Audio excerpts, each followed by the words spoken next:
السلام علیکم جی۔ استغفار نے لوگوں کی زندگیاں کیسے بدلی ہیں اور استغفار سے میں نے اپنی زندگی کو کیسے چینج کیا ہے، یہ میں آپ کو آج کی ویڈیو میں بتاتا ہوں۔ استغفار ایک بہت ہی پاورفل عمل ہے، بہت ہی پاورفل ذکر ہے۔ جو انسان استغفار کو لازم پکڑ لیتا ہے وہ زندگی میں خوشیاں لیتا ہی چلا جاتا ہے۔ وہ اپنے جو بھی مقاصد ہیں اس کو حل کرتا چلا جاتا ہے، جو بھی اس کی خواہشات ہیں اس کو پورا کرتا چلا جاتا ہے۔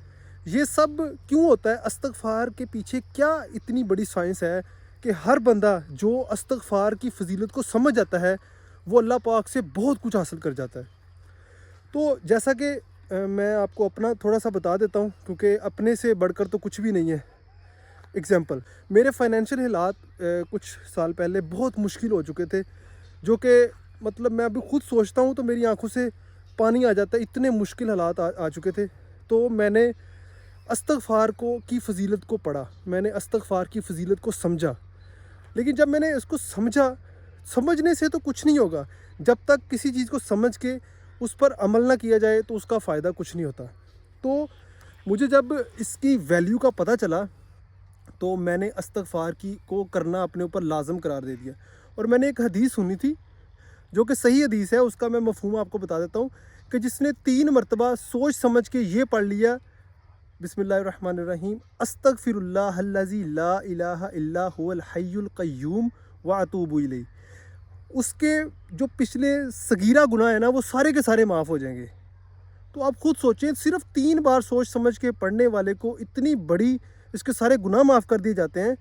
لیکن جو بندہ اس کو زیادہ بار پڑھے گا، خلوص سے نیت کے ساتھ پڑھے گا، سجدوں میں اللہ کے آگے سجدہ ریز ہو کے اس کو بہت اچھے طریقے سے اس کا ورد کرے گا، تو اس کے لیے کیا آسانیاں ہوں گی، اس کی مشکلات کیسے حل ہوں گی، تو یہ میں اور آپ نہیں سمجھ سکتے۔ یہ غیب سے مددیں آتی ہیں۔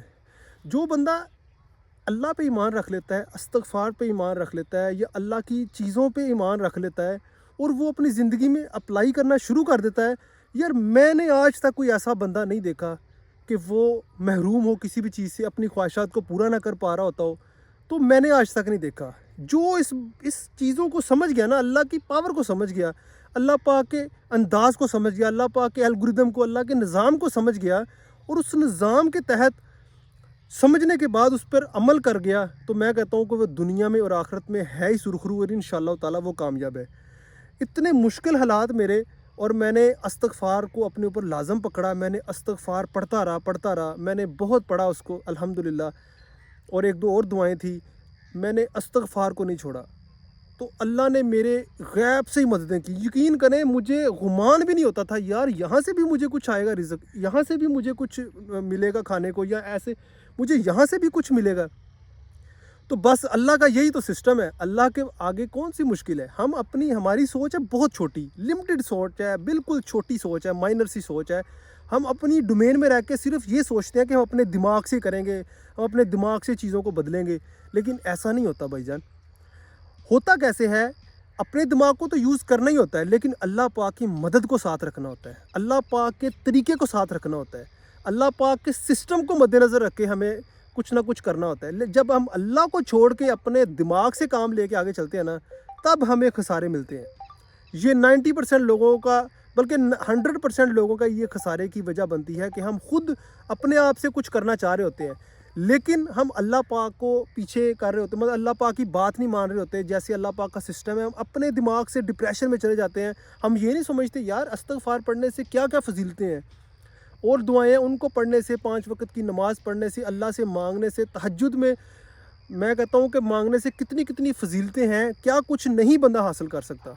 لیکن نہیں، ہم لگے ہوتے ہیں اپنے مائنڈ کے اوپر کام کرنے، لیکن جب تک ہم اللہ پاک کو ساتھ رکھ کے نہیں چلیں گے نا، ہم کبھی بھی زندگی میں کامیاب نہیں ہو سکتے۔ استغفار کو اچھے طریقے سے پرفارم کیسے کرنا ہے؟ ویسے تو حدیثوں میں آیا ہے، جیسا کہ میں نے آپ کو بتایا، 3 بار عام اپنے دل سے پڑھنے سے، یقین سے پڑھنے سے کہ اللہ پاک مجھے سن رہا ہے اور اللہ پاک میری اس دعا کو قبول بھی کرے گا۔ اس کے الفاظ بہت ہی پیارے ہیں، اس کے معنی بہت پیارے ہیں۔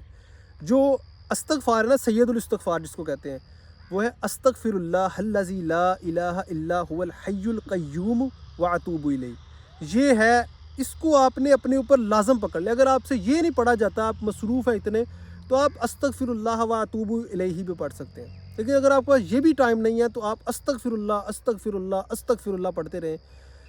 آپ کہہ رہے ہیں اللہ پاک کو اللہ مجھے معاف کر دے، اللہ مجھے معاف کر دے، اللہ مجھے معاف کر دے، اللہ پاک کو آپ یہی کہہ رہے ہیں۔ تو یار اگر ایک بچہ اپنی ماں سے کچھ پیسے مانگتا ہے، امی مجھے 500 روپے دیں، تو ماں اس کو ایک بار کہتا ہے، ماں نہیں مانتی، بار بار کہتا ہے امی مجھے 500 دیں، 500 دیں، 500 دیں، 500 دیں۔ یار امی اتنی بھی برے نہیں ہوتے کہ وہ آپ کی 1 2 3 بار کہنے کے بعد آپ کو پیسے نہ دے۔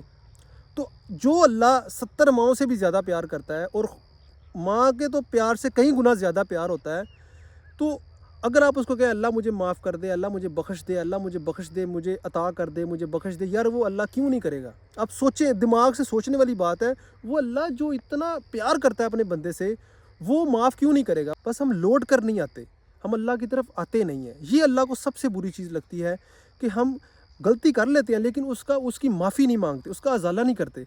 تو یہ اللہ کو بہت بری چیز لگتی ہے۔ آپ آج سے تہیہ کریں کہ ہم نے اللہ پاک کو راضی کرنا ہے، اللہ پاک کے دعا کرنی ہے، اللہ میرے لیے یہ مشکلات آ گئی، میں زندگی میں پھنس گیا ہوں، میرے لیے اب میں کچھ نہیں کر سکتا، اب اللہ تیرے ہاتھ میں ہی ہے، تو نہیں کرنا ہے جو کرنا ہے، ٹھیک ہے؟ تو اللہ پاک کو پھر استغفار کو، سید الاستغفار کو اپنی زندگی کا حصہ بنا لیں۔ یار آپ دیکھتے جائیں گے، یہ کوئی سالوں مہینوں کی بات نہیں ہے، یہ دنوں میں آہستہ آہستہ آپ کی جو ہے نا چیزیں بدلنا شروع ہو جائیں گی، آپ کے معاملات آسان ہونا شروع ہو جائیں گے، اور اللہ پاک آپ کو وہاں سے رزق عطا کرنا شروع کر دیں گے جہاں سے ہمارا گمان ہی نہیں ہوتا۔